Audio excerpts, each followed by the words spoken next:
प्रभु के नाम में आज जितने लोग एकत्रित हुए हैं सभी को मेरा नमस्कार। मैं पहले दो चार शब्दों में अपना परिचय दे दूं। मेरा नाम आप सुन चुके हैं, जॉनसन। बेसिकली केरल का हूं, लेकिन मेरी सारी पढ़ाई लिखाई नौकरी सब मध्य प्रदेश की है, ग्वालियर। तो बेसिकली जन्म से केरलाइट, लेकिन भाषा और कल्चर से मैं 100% मध्य प्रदेश वाला हूं। आप लोगों से ईश्वर के अस्तित्व के बारे में बोलते हुए मुझे बहुत खुशी है। उसके पहले दो शब्द और अपने बारे में बताना चाहता हूं। मेरे जीवन की सबसे बड़ी इच्छा एक वैज्ञानिक बनने की थी। इस कारण मैंने कॉलेज में जाके शुरू से लेकर आखिर तक फिजिक्स का अध्ययन किया। लेकिन प्रभु की बुलाहट हुई, 1984 में नौकरी छोड़कर मैं फुल टाइम मिनिस्ट्री में आ गया। लेकिन मैं जो नौकरी छोड़ के फुल टाइम मिनिस्ट्री में आ गया, मेरे जीवन का एक अनुभव मुझे हमेशा प्रेरित करता है कि मैं न केवल ईश्वर के अस्तित्व के बारे में बोलूं, लेकिन बाइबल एंड साइंस जैसे विषयों पर बोलूं। और वो घटना यह है, 6 साल की उम्र में मैंने प्रभु यीशु को अपने मुक्तिदाता के रूप में ग्रहण किया। लेकिन 16 साल की उम्र होते होते मेरा विश्वास लगभग पूरी तरह से नष्ट हो गया। मेरी इच्छा एक वैज्ञानिक बनने की थी, इसलिए तमाम तरह के वैज्ञानिक लिटरेचर पढ़ा करता था। सारा का सारा वैज्ञानिक लिटरेचर या वैज्ञानिक बुक्स हैं, वो विकासवाद पढ़ाते हैं, मतलब मनुष्य बंदरों से आया है। तो जब वैज्ञानिक किताबें कहती हैं कि मनुष्य बंदरों से आया है, तो स्वाभाविक रूप से मेरा विश्वास डगमगाने लगा। 10th होते होते विश्वास पूरी तरह से डगमगा गया। 11th होते होते मैंने प्रभु से विनती करना शुरू किया कि हे प्रभु, मैं आपका बच्चा हूं, लेकिन आज स्थिति यह है कि मुझे ना तो आपके ऊपर विश्वास है ना बाइबल के ऊपर विश्वास है, मेरी मदद कीजिए। तब बाइबल एंड मॉडर्न साइंस नाम की एक पुस्तक एक भाई की कृपा के कारण जो है मैं खरीद सका, पढ़ सका। मुझे पहली बार ये ज्ञात हुआ कि बाइबल और विज्ञान के बीच में किसी भी तरह का कोई भी कॉन्फ्लिक्ट नहीं है, किसी तरह का कोई संघर्ष नहीं है। यदि आप विज्ञान सही रीति से देखें, बाइबल सही रीति से देखें, तो बाइबल और विज्ञान के बीच में कोई कॉन्फ्लिक्ट नहीं है, संघर्ष नहीं है। ईश्वर के अस्तित्व के बारे में कोई शंका नहीं है। आप में से कई लोगों के मन में ये प्रश्न इस कारण होगा कि अपन सब तो परमेश्वर पर विश्वास करते हैं, तो फिर इस तरह से एक विषय के ऊपर क्लास लेने की क्या जरूरत है, वो भी 4-4 हफ्ते क्लास लेने की क्या जरूरत है? यह प्रश्न बिल्कुल स्वाभाविक है। मैंने अपना अनुभव इसलिए आपको बताया कि यदि समय रहते हुए मुझे प्रॉपर बाइबल एंड साइंस के बारे में जो बुक है वो एक भाई ने नहीं दिलवाया होता, तो मैं अपना ईश्वर विश्वास पूरी तरह से खोकर, और मैं शुरू से ही काफी तेज विचारधारा वाला था, इसलिए मैं शायद नक्सल बन गया होता।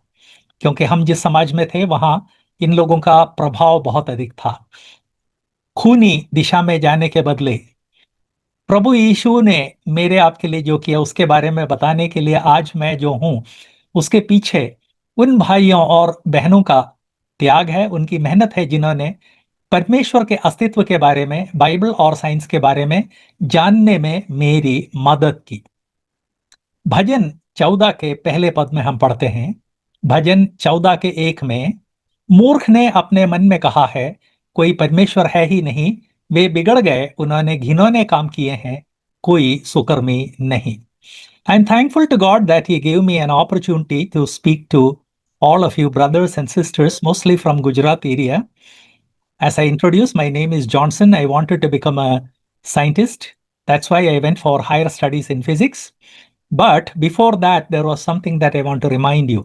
I accepted Lord Jesus as my Savior when I was 6, but I lost my faith when I was 16. So much and so forceful is the propaganda against the Christian faith. Please remember, I was born and brought up in a very God-fearing family, and I myself was a very committed young man. Still, I lost my faith. This can happen to everybody, and therefore, a study of this subject is very important. And I will try to present it in as simple a manner as possible in these 4 classes. First of all, we read Psalms 14:1, which says, Psalms 14:1, which says, the fool has said in his heart, there is no God. They are corrupt. They have done abominable works. मैं याद दिलाना चाहता हूं कि ईश्वर का अस्तित्व या परमेश्वर का अस्तित्व कंटिन्यूअली अटैक हो रहा है, उस पर आक्रमण हो रहा है। गुजरात के बारे में मुझे पक्का नहीं मालूम, लेकिन आज से एक दो दशाब्दी पहले नास्तिकों का एक बहुत बड़ा समूह गुजरात में हुआ करता था। आजकल है या नहीं मुझे नहीं मालूम, क्योंकि मैं उत्तर भारत से दक्षिण आ गया हूं। लेकिन दक्षिण भारत में, खासकर केरल में, स्थिति बहुत खराब है। यहां पर कम से कम 10 या 12 नास्तिक ग्रुप्स हैं जो हर प्रकार का media, print media, electronic media, सबकी मदद से हमारे बच्चों को ब्रेन वॉश कर रहा है। आपने कन्वेंशन अटेंड किए होंगे। ज्यादा से ज्यादा कितने लोग आए होंगे उस कन्वेंशन में? 400, 500, 1000? मैंने जो सबसे बड़ा क्रिश्चियन प्रोग्राम अटेंड किया है, 6000 लोग या 7000 लोग आए थे। तो एक कोने से दूसरे कोने देखो, कुछ समझ में नहीं आता था। केरल में नास्तिकों ने, एथिस्ट्स ने, कालीकट नाम की जगह पर एक प्रोग्राम ऑर्गेनाइज किया जिसमें 30,000 लोग आए थे, जिसमें आधे ईसाई नौजवान और नव युवतियां थी। तो केरल में तो ब्रेन वॉशिंग जम के चल रहा है, हाई लेवल पे चल रहा है, थोक में चल रहा है, और मास प्रोपेगेंडा हो रहा है। सारे इंडिया में यही स्थिति है। गुजरात का आंकड़े मुझे नहीं मालूम है, लेकिन गुजरात में भी उनका असर काफी है। Let me remind you one thing, most of us would prefer to close our eyes to reality. But the reality is that atheists are trying to brainwash our children, and they are brainwashing using print media, electronic media, any medium that is available to them, they are using. Um, One of the biggest conferences I attended was there were about 6 to 8,000 people, and you could not see one end from the other. And I thought, oh, what a big conference! Sometimes back, the atheists in Kerala organized a conference which had 30,000 people. Please remember, half of them were Christians. They are brainwashing our children.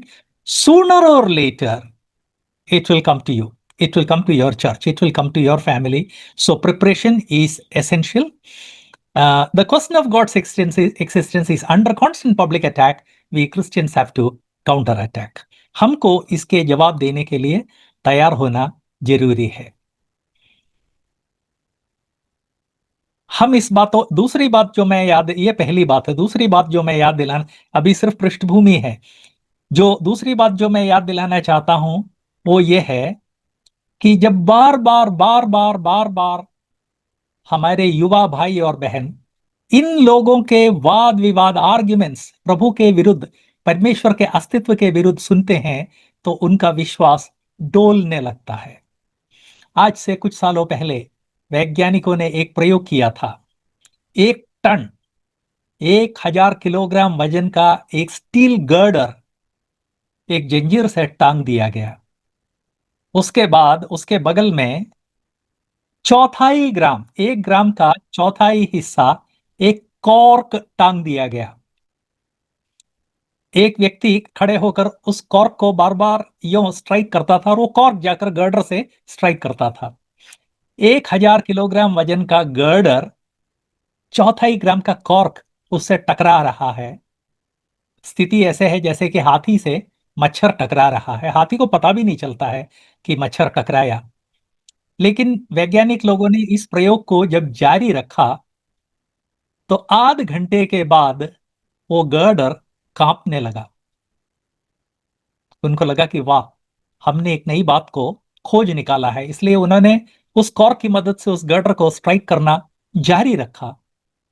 1 घंटे के बाद, लगभग 1 घंटे के बाद, वो 1000 kilogram या 1 ton का स्टील गर्डर जो जंजीर से लटका हुआ था, वो घड़ी के पेंडुलम के समान डोलने लगा। क्यों? इसलिए कि छोटी से छोटी बात का भी असर होता है। यदि उसको नियमित रूप से किया जाए। Ideas have consequences. जब मेरे आपके बच्चों को उनके साथ पढ़ने वाले विद्यार्थी लोग या उनके अध्यापक लोग जब नियमित रूप से बताते हैं कि अरे ईश्वर ऐसी कोई चीज नहीं है, मनुष्य जब अज्ञान था तब उसको ईश्वर जैसे संकल्प की जरूरत थी, आज हम जानते हैं, आज विज्ञान विकसित हो गया है, हमें ईश्वर आदि की जरूरत नहीं है, इस तरह से जब हमारे बच्चे सुनते हैं तो उनके मन के ऊपर असर होता है। एक कॉक यदि एक टन के स्टील के गर्डर को डोलने पे मजबूर कर सकता है, तो बहुत ही चालाकी से, धूर्तता से बनाए गए वाक्य, ईश्वर के अस्तित्व के विरुद्ध बनाए गए वाक्य लोगों पर असर डालता है। Friends, ideas have consequences. You may say, well, I was brought up in a Christian atmosphere, nothing will happen to me. I brought up my children in a Christian atmosphere, nothing will happen to them. You're false. Out of the 30,000 young people, young and old, who attended that atheist conference at Calicut, 15,000 were Christians. They did not go there for fun. They went there to absorb atheistic ideas against God and against Bible. That is why the statement is, ideas have consequences. And when ideas keep on impinging upon your mind, they will transform your mind from good to evil, from faith to doubt. दुनिया में हमारे बच्चों को, हमारे युवा भाई बहनों को परमेश्वर से दूर ले जाने और परमेश्वर के अस्तित्व को उस पर शंका करने के लिए बहुत अधिक कार्य हो रहा है। कुलुसियों 2:8 में हम पढ़ते हैं, कुलुसियों 2:8, कोलोशियंस 2:8, चौकस रहो कि कोई तुम्हें उस तत्व ज्ञान और व्यर्थ के धोखे के द्वारा शिकार ना कर ले। पुराने बाइबल में आहेर ना कर ले है। आहेर का मतलब है शिकार। तत्व ज्ञान और व्यर्थ धोखे के द्वारा आहेर न कर ले, जो मनुष्य के परंपराई मत और संसार की आदि शिक्षा के अनुसार है, पर मसीह के अनुसार नहीं। प्रभु का वचन स्पष्टतया बताता है कि दुनिया प्रभु के बच्चों को या बच्चों का शिकार करने की कोशिश कर रही है, और वो शिकार धोखे के द्वारा होता है। सारे शिकार धोखे के द्वारा होते हैं। चूहे को लगता है कि आ हा हा हा, वो ब्रेड का टुकड़ा अभी मैं जाके खा लूंगा, उसको नहीं मालूम कि वन वे है। केरल में हम लोग नारियल, कच्चे नारियल का एक टुकड़ा अच्छी तरह से भून के रखते हैं, उसका स्मेल जो है 20 फुट दूर तक जाता है, और चूहा 20 फुट दूर से जो है मद मस्त नशे में आता है कि आज तो पेट भर के खाना मिलेगा। पेट भर के उसको गुलामी मिलती है और समय आने पर मौत भी मिलती है। प्रभु का वचन याद दिलाता है, चौकन्ने रहो, कोई तुम्हें उस तत्व ज्ञान और व्यर्थ धोखे के द्वारा शिकार न कर ले। ये हो रहा है, हमारे चारों तरफ हो रहा है, और इसलिए हमें तैयार रहना चाहिए। Colossians remind us that people are using philosophy and deceit to trap us. Trapping is going on. I see a lot of people, Christians, believers who are trapped. इस तरह का उनके जाल में फंसना बहुत हो रहा है। 2 हफ्ते पहले एक बच्ची ने मुझे बुलाया।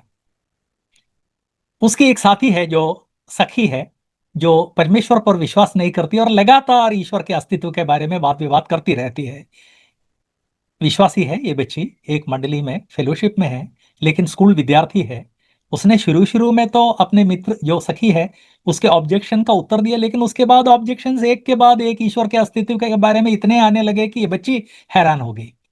उसने अपने डैड से पूछा, डैड ने हाथ जोड़ लिया। उसने, डैड ने कहा कि देखो, ये एक स्पेशलाइज्ड विषय है, इसलिए जॉनसन अंकल को बुला लो। तुरंत उसने मुझे बुलाया, जॉनसन अंकल, मैं फलाने फलाने प्रचारक की बेटी हूँ और 12वीं में पढ़ती हूँ। मेरी एक सखी है जो बीच बीच में ईश्वर के अस्तित्व के बारे में मुझसे आर्ग्यू करती है। अंकल, शुरू शुरू में तो मैंने उसके आर्ग्यूमेंट्स का जवाब दिया, लेकिन अब वो इस तरह के आर्ग्यूमेंट्स रखने लगी है जिसका कोई जवाब मेरे पास नहीं है। चौकस रहो, कोई तुम्हें उस तत्व ज्ञान और व्यर्थ के धोखे के द्वारा शिकार ना कर ले। प्रभु की दया से ये बच्ची शिकार नहीं हुई। उसने तुरंत अपने पापा से पूछा और पापा ने तुरंत मेरा नाम लिया। मैंने उस बच्ची की मदद की।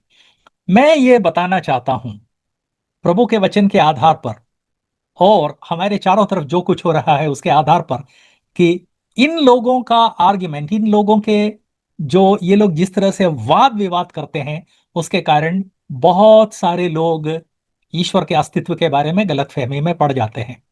हाँ, ईश्वर का अस्तित्व अकेले एक विषय नहीं है, उसके साथ साथ बाइबल और साइंस भी जुड़ा है, उसके बारे में भी लोग गलतफहमी में पड़ जाते हैं। तीसरी बात, लोग जब ईश्वर के अस्तित्व के बारे में सतही सुपरफिशियल आर्ग्यूमेंट लाते हैं तो जिस व्यक्ति ने उसके बारे में कभी सोचा नहीं होता उसको लगता है कि अरे बाप रे, ये तो बड़ी भारी बात हो गई है, मैं इसका जवाब नहीं दे पाऊंगा। Even superficial arguments, when you hear them for the first time, they look heavy. It seems that we won't be able to give an answer. That's a problem here, and that is another reason why we should do at least some preparation to speak about the existence of God, and at least why we should always keep some literature about the existence of God. Romeo 1:21 और 22 में हम पढ़ते हैं, Romeo 1:21 और 22, Romans 1:21 and 22, इस कारण की परमेश्वर को जानने पर भी उन्होंने परमेश्वर की योग्य बड़ाई और धन्यवाद ना किया, परंतु व्यर्थ विचार करने लगे, यहां तक कि उनका निर्बुद्धि मन अंधेरा हो गया, वे अपने आप को बुद्धिमान जताकर मूर्ख बन गए। हो क्या रहा है कि इस दुनिया में इस तरह के बहुत सारे लोग हैं जिन्होंने अपने व्यर्थ विचार के कारण या जो अपने व्यर्थ विचार के कारण परमेश्वर के अस्तित्व के विरुद्ध बोलते हैं, लेकिन वे लोग वो आर्ग्यूमेंट कुछ इस तरह से लाते हैं कि सुनने वाला एकदम से पूरी तरह से कंफ्यूज हो जाता है। आपने कभी इस तरह का कोई पार्सल खरीदा है क्या जो इतना बड़ा था और जब खोलते गए तो उसके अंदर इतनी सी चीज निकली? मेरे साथ तो बहुत हो चुका है, बहुत बार हो चुका है। ये जो मेरे हाथ में है ये मैंने कंपनी से नहीं कहीं और से खरीदा, और जब अमेजोन वाला ये लाके ड्रॉप करके गया था मैंने सोचा कि एक रिमोट है या इस पार्सल के अंदर 100 रिमोट है। खोल के देखा तो पता चला कि जरा सा रिमोट है, इसको हिंदी में कहते हैं खोदा पहाड़ निकली चूहिया। लोग जब व्यर्थ आर्ग्यूमेंट लेकर आते हैं तो जिसके मन में तैयारी नहीं है उसको इस तरह के सतही या सुपरफिशियल आर्ग्यूमेंट बहुत कन्विंसिंग लगते हैं। एक प्रश्न मैं आपके सामने रखता हूं, जब हम लोगों से कहते हैं कि हर चीज का एक आरंभ है तो लोग हमसे पूछते हैं, इतनी देर जो मैंने बोला वो रिकॉर्ड नहीं हो पाया, मैं रिकॉर्ड ऑन करना भूल गया था। कोई बात नहीं, इसके पीछे भी प्रभु की कोई इच्छा है।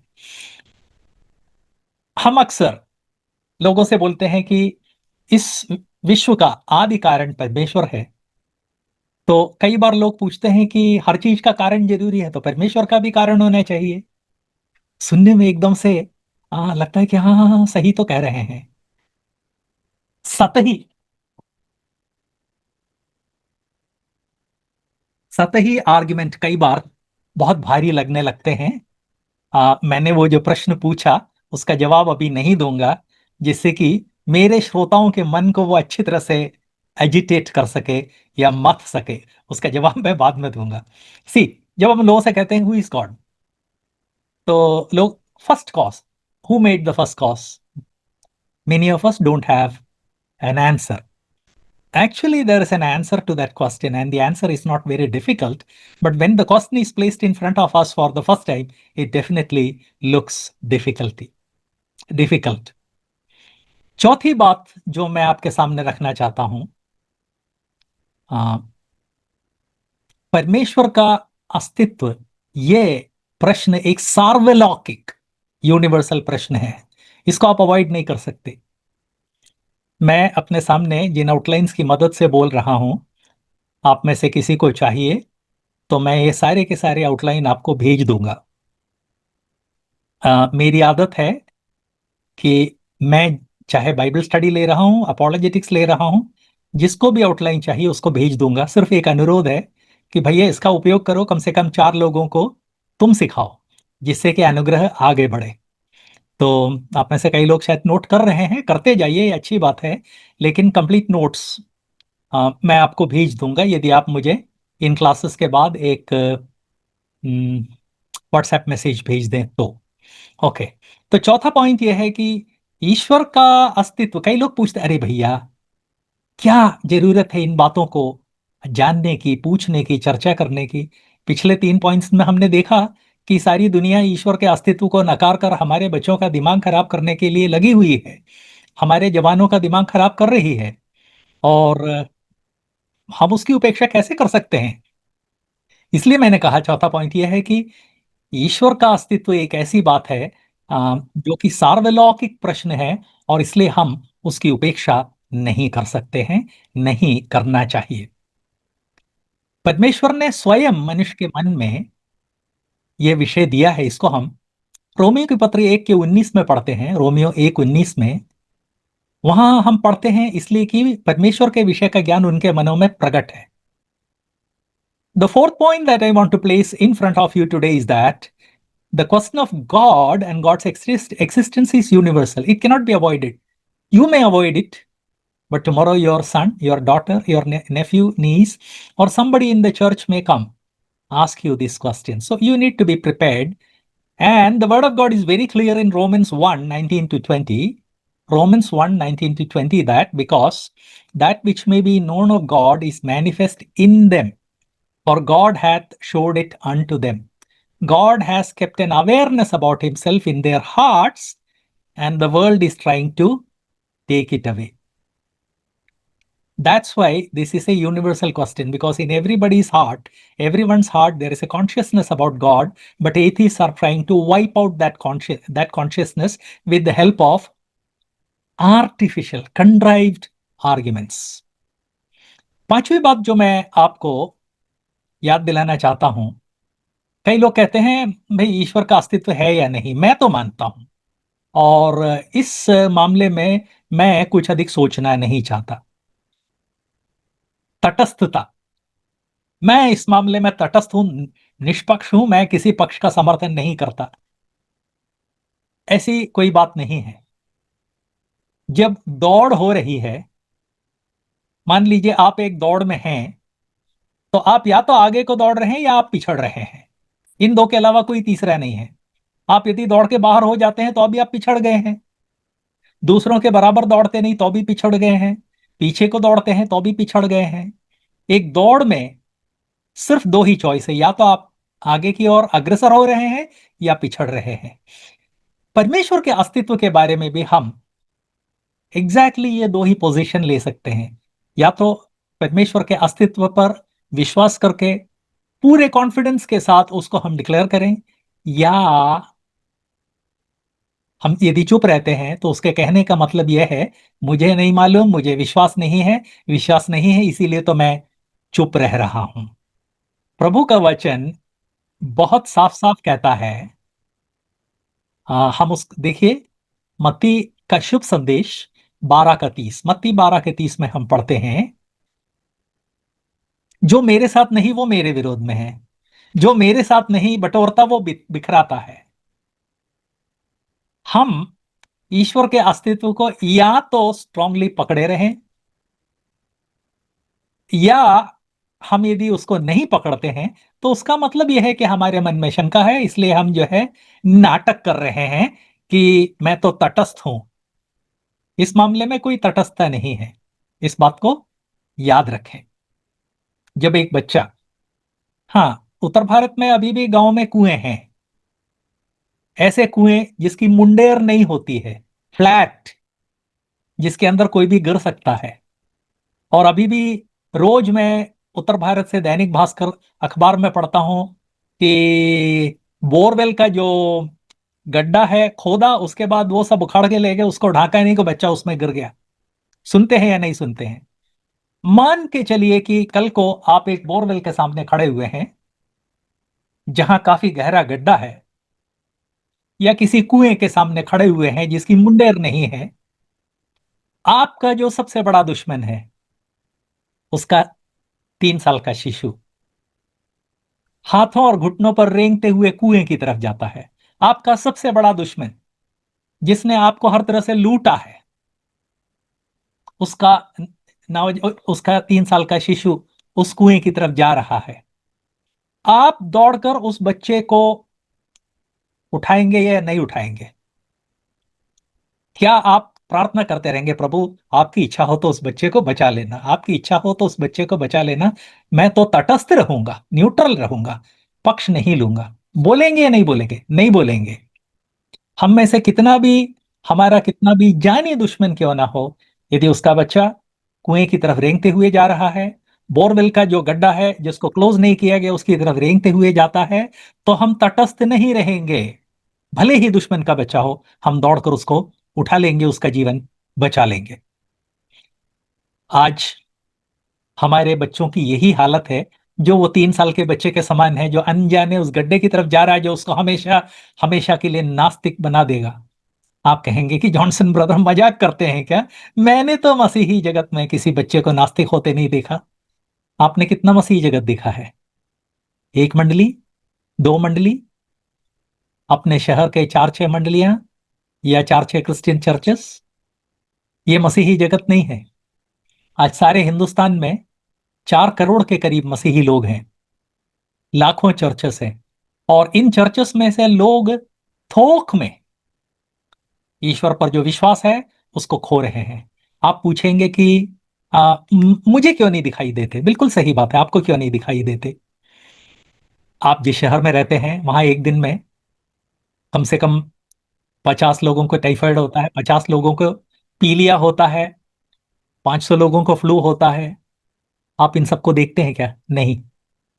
लेकिन उसी शहर का जो अच्छा डॉक्टर है, वो देखता है कि हाँ, डॉक्टर के कमरे के सामने वो 1 बजे तक मरीज देखता है, लेकिन भीड़ इतनी होती है कि 5 बजे भी उसको चाय पीने की फुर्सत नहीं होती। इस तरह के कई डॉक्टर इस शहर में हैं। तो आप नहीं देखते इन मरीजों को, या ये मरीज आपको नहीं दिखते, तो उसका मतलब ये नहीं है कि मरीज नहीं है।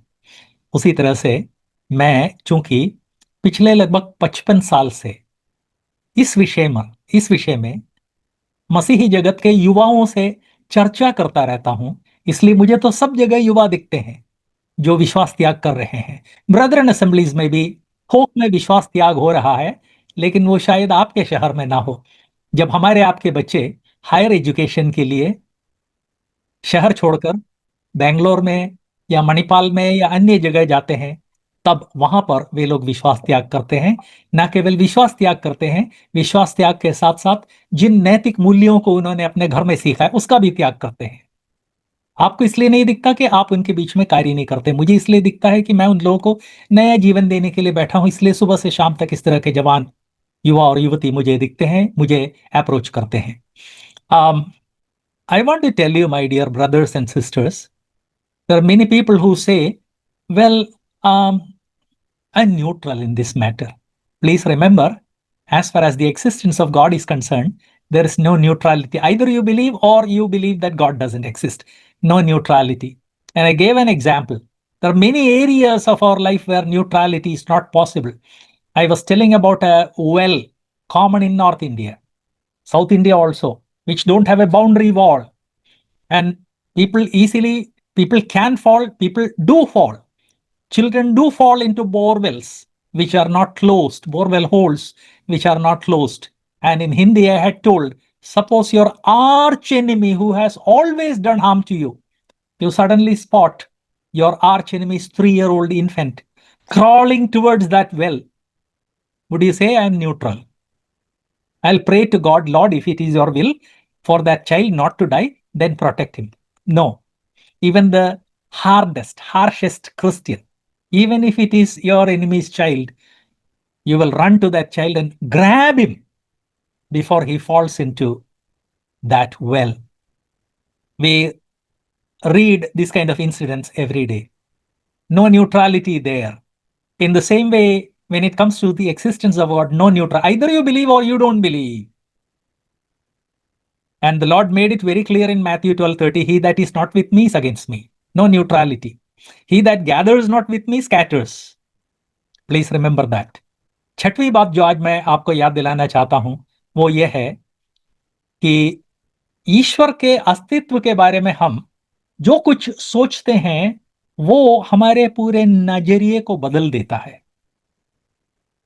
नजरिया, जी हाँ।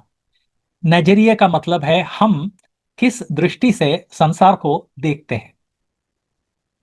जो व्यक्ति ईश्वर के अस्तित्व को जानता है, मानता है, वो अपने जीवन को ईश्वर की इच्छा के अनुसार क्रमबद्ध करने की कोशिश करता है। लेकिन जो व्यक्ति ईश्वर के अस्तित्व को नकारता है, ईश्वर के अस्तित्व को नकारने के बाद अगला काम है नैतिकता, मोरालिटी को इनकार करना। मोरालिटी को इनकार करने के बाद अगला काम है मनमाना जीवन बिताना। आप पूछेंगे कि ब्रदर, आप ये जो दावे कर रहे हैं इनका कोई प्रमाण है क्या? जी हाँ, पचासों प्रमाण है। पिछले 100 साल में पाश्चात्य राष्ट्रों का इतिहास जरा यदि आप देख लें तो बहुत स्पष्ट हो जाता है। 1930 के आसपास एलिस बेइली नाम की एक स्त्री ने ईश्वर के अस्तित्व को नकार के शैतान को ईश्वर के स्थान पर रखा। एलिस बेइली के कारण अमेरिका में एक नया आंदोलन पैदा हुआ, न्यू एज मूवमेंट। उसके कारण अगला आंदोलन पैदा हुआ, हिप्पी मूवमेंट। उसके कारण अगला आंदोलन चालू हुआ, कोई भी व्यक्ति, कोई भी पुरुष किसी भी स्त्री के साथ जी सकता है। आज क्या स्थिति है?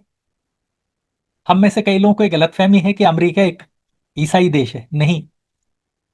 जब भी जनगणना होती है तो मेजॉरिटी आज ईश्वर के अस्तित्व को नकारते हैं, और इस कारण उनके जो नैतिक मूल्य है उसको देख लीजिए। अमेरिकन का जो नैतिक मूल्य है, एग्जैक्टली वही चीज हिंदुस्तान में हो रहा है। ये बात मैं याद दिलाना चाहता हूं। ईश्वर को जब हम नकारते हैं तो ईश्वर के द्वारा या परमेश्वर के द्वारा स्थापित नैतिक मूल्यों को नकारते हैं, और जब उन नैतिक मूल्यों को नकार देते हैं तो विवाह जैसी कोई संस्था नहीं रहती है, परिवार जैसी कोई संस्था नहीं रहती है, चोरी चोरी नहीं है, किसी भी तरह का अपराध अपराध नहीं रह जाता है। क्यों? इसलिए कि जब इन चीजों को नापने के लिए हमारे पास कोई मापदंड नहीं बचा। जब हम ईश्वर को ही नकार रहे हैं तो सारा मापदंड तो वहीं खत्म हो गया। तो जब मापदंड खत्म हो गया तो उसके साथ साथ हर चीज को हम इनकार करते हैं। इसलिए मैंने कहा कि ईश्वर के अस्तित्व के बारे में हमारा जो नजरिया है, वो नजरिया हमारे पूरे ईश्वर के, वो हमारे जीवन के बारे में सारे नजरिए को प्रभावित करता है। आप कहेंगे कि ब्रदर, मैं ईश्वर के अस्तित्व को नकारता नहीं हूं, लेकिन ईश्वर के अस्तित्व को मानता भी नहीं हूं, मैं शंकालु हूं। इस तरह के बहुत सारे लोग हैं। ये लोग अपने आप को अनॉस्टिक कहते हैं। अनॉस्टिक कहता है ईश्वर होगा मुझे नहीं मालूम, नहीं होगा मुझे नहीं मालूम, मैं अनॉस्टिक हूं। AGNOSTIC, अनॉस्टिक, मुझे नहीं मालूम। अनॉस्टिक लोग जो है उनसे यदि आप पूछें कि अच्छा आप अनॉस्टिक है, ठीक है, मनुष्य को एक नैतिक जीवन के आधार पर जीना चाहिए क्या? मुझे नहीं मालूम। पति पत्नी एक दूसरे के प्रति विश्वास योग्य रहें या ना रहें, यदि विश्वास योग्य रहें, इसके बारे में आपकी क्या राय है? मेरी कोई राय नहीं है। एक बार जब आप ईश्वर के अस्तित्व को नकारते हैं और आप एक अनॉस्टिक बन जाते हैं, उसको हिंदी में बोलते हैं अज्ञेयवादी। अज्ञेयवादी जो है वो बेसिकली अपने आप को बर्बाद कर देता है, क्योंकि जीवन के प्रति उसका नजरिया बदल जाता है। तो छठा पॉइंट जो आज मैं आपको बताना चाहता था वो ये है कि ईश्वर के अस्तित्व के बारे में हम जो कुछ भी सोचते हैं वो हमारे पूरे नजरिए को बदल देता है। नीति वचन 9 के 10 में हम पढ़ते हैं, नीति वचन 9 का 10, प्रोवर्ब्स 9:10, यहोवा का भय मानना बुद्धि का आरंभ है, परम पवित्र ईश्वर को जानना समझ समझ है। मतलब जो व्यक्ति परमेश्वर का भय नहीं मानता, जो परमेश्वर को जानता नहीं है, उसमें समझ कहां से आएगी? कोई कोई मापदंड ही नहीं है। इस बात को याद रखें। हम सब जानते हैं स्केल, नापने के लिए स्केल यूज करते हैं। इस क्लास से कुछ देर पहले मैं किसी चीज को नापना चाहता था, कोई और कार्य कर रहा था, बुक साइज के बारे में सोच रहा था। जैसे ही मैंने सोचा कि वो साइज कितना बड़ा होता है जरा देखें, तो ड्रॉर में स्केल ढूंढा। स्केल वहां रखा था, आज नहीं है, मैंने सर पीट लिया। लेकिन अब मेरे पास इतना समय नहीं था कि सारे घर जाके स्केल को ढूंढूं, और इसलिए मैंने डिसाइड किया कि क्लास के बाद जो है ढूंढ लेंगे। मैंने ये नहीं डिसाइड किया कि अपन जो है वो किसी जमाने में यूं नापते थे, इसको मध्य प्रदेश में इसको एक बित्ता कहते हैं या एक अंगुल भी कहा जाता है। और हाथ की मदद से 18 इंच, उसको एक कुछ और कहा जाता था। मापन जरूरी है। यहोवा का जब कोई व्यक्ति भय मानता है तो नापने के लिए सही स्टैंडर्ड उसको मिल जाता है। मुझे स्केल नहीं मिला, काफी दिक्कत हुई, लेकिन डिसाइड किया कि क्लास के बाद जो है ढूंढ ढांड के अपन नाप के फाइनली डिसाइड कर ले। मैं जानना चाहता था कि मेरी अगली किताब की लंबाई चौड़ाई कितनी होगी, तो वो अभी अनिश्चित है। याद रखिए, परमेश्वर के अस्तित्व को मानते हैं तो हमारा नजरिया अलग होगा, अस्तित्व का इनकार करते हैं तो हमारा नजरिया अलग होगा। 6 point was that the answer to the existence of God shapes our entire worldview. If we believe that God exists, we will also believe that God expects man to follow his standards. If we don't believe in the existence of God, then no sin is a sin. Every sin can be justified. I am sure that you have read the religious literature of many pagans where gods indulge in all kinds of sins: murder, jealousy, fornication, and they all have a justification. We will do the same if we refuse to believe in one almighty creator of the universe. सातवीं बात जो मैं आपको याद दिलाना चाहता हूं,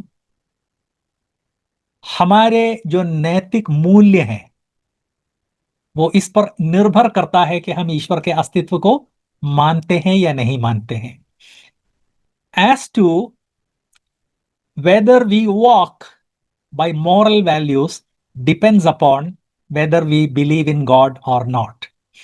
यशाया 5:20 में हम पढ़ते हैं, यशाया 5:20, हाय उन पर जो बुरे को भला और भले को बुरा कहते, जो अंधियारे को उजियाला और उजियाले को अंधियारा ठहराते, कड़वे को मीठा और मीठे को कड़वा करके मानते हैं। देखिए, बुरे को बुरा कहना, अंधियारे को अंधियारा कहना, मीठे को मीठा मीठा मानना, कड़वे को कड़वा मानना, उसके लिए ज्ञान चाहिए। उसी तरह से आत्मिक जीवन में, ये पवित्र बाइबल से मैं पढ़ के सुना रहा हूं, एक आलंकारिक प्रयोग है जो इस बात को बताता है कि समाज में इस तरह के बहुत सारे लोग हैं जो बुरे को भला कहते हैं और इस तरह से बुरे कार्यों को भला ठहराने की कोशिश करते हैं। जब कोई व्यक्ति परमेश्वर पर विश्वास नहीं करता तो वो ये सब कुछ करेगा, बुरे को भला कहेगा, भले को बुरा कहेगा, अंधियारे को उजियाला कहेगा, उजियाले को अंधियारा ठहराएगा, कड़वे को मीठा, मीठे को कड़वा करके मानेगा। Please remember, the question of the existence of God determines the basis of morality. 8th point, 8वीं बात, आप पूछेंगे कि ब्रदर जॉनसन, ईश्वर के अस्तित्व के बारे में आपने कुछ नहीं बोला। अस्तित्व पे आते हैं उसके पहले यह तो जानना जरूरी है कि अस्तित्व के बारे में सोचना क्यों जरूरी है। क्योंकि मसीही जगत में जब भी मैं इस विषय पे चर्चा करता हूं तो तुरंत लोग टोक देते हैं, ब्रदर इन विषयों की पर चर्चा की कोई जरूरत नहीं है। ऐसा नहीं है, हम इन विषयों के ऊपर चर्चा करें, यह बहुत जरूरी है। उसके 7 कारण मैं बता चुका हूं। 8वां कारण है कि हमारे जीवन में यह जीवन क्या है, कहां से आया, कहां जा रहा है, इसका उद्देश्य और लक्ष्य क्या है, मुझे अपने जीवन में क्या करना है, यह सब कुछ इस पर निर्भर करता है कि हम ईश्वर के अस्तित्व पर विश्वास करते हैं या नहीं। जो व्यक्ति ईश्वर के अस्तित्व पर विश्वास करता है वो इस बात को पहचानेगा कि उत्पत्ति 1:27 में परमेश्वर ने कहा है, उत्पत्ति 1:27, जेनेसिस 1:27, तब परमेश्वर ने मनुष्य को अपने स्वरूप के अनुसार उत्पन्न किया, अपने ही स्वरूप के अनुसार परमेश्वर ने उसको उत्पन्न किया और नर और नारी करके उनकी सृष्टि की। परमेश्वर ने अपने स्वरूप में मनुष्य की सृष्टि क्यों की?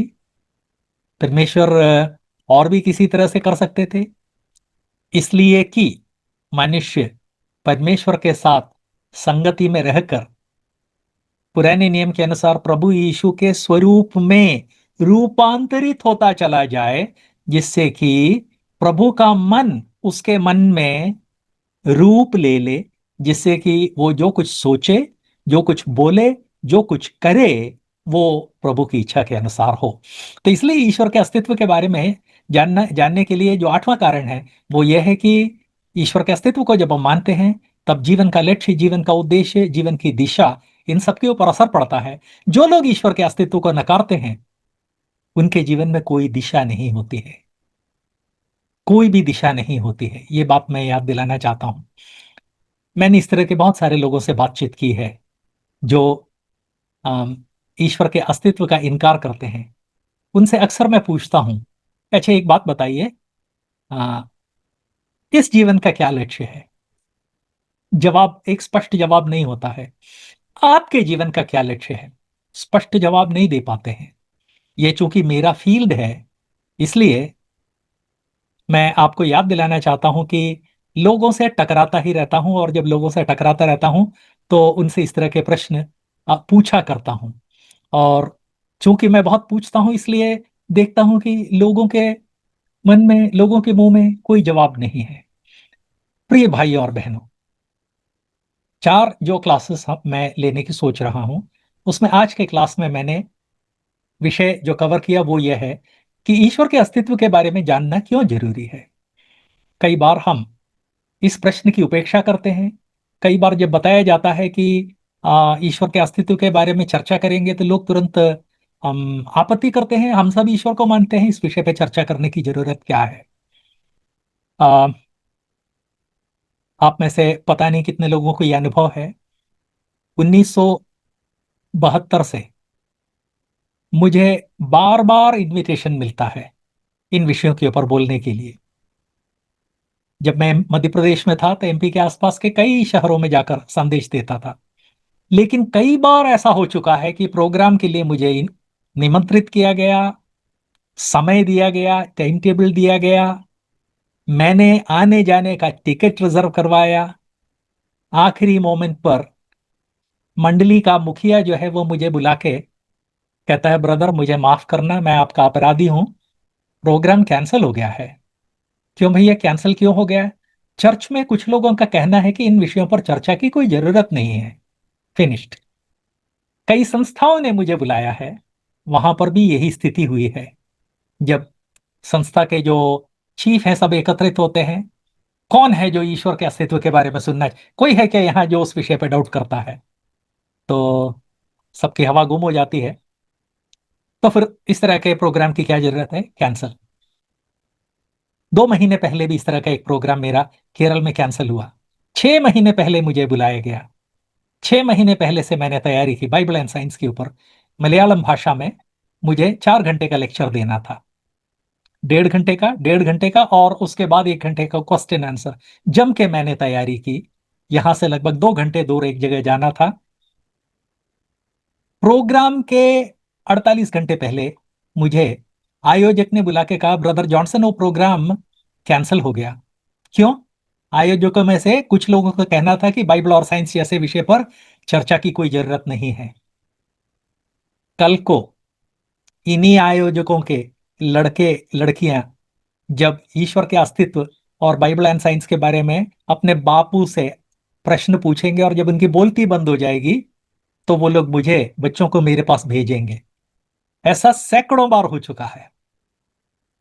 और इसलिए मैं चाहता था आप सब लोग इस बात को जान ले, प्रिय भाइयों, प्रिय बहनों, इस विषय के बारे में जानना, इस विषय पर चर्चा करना बेहद जरूरी है। प्रभु ने मदद की तो अगले क्लास में हम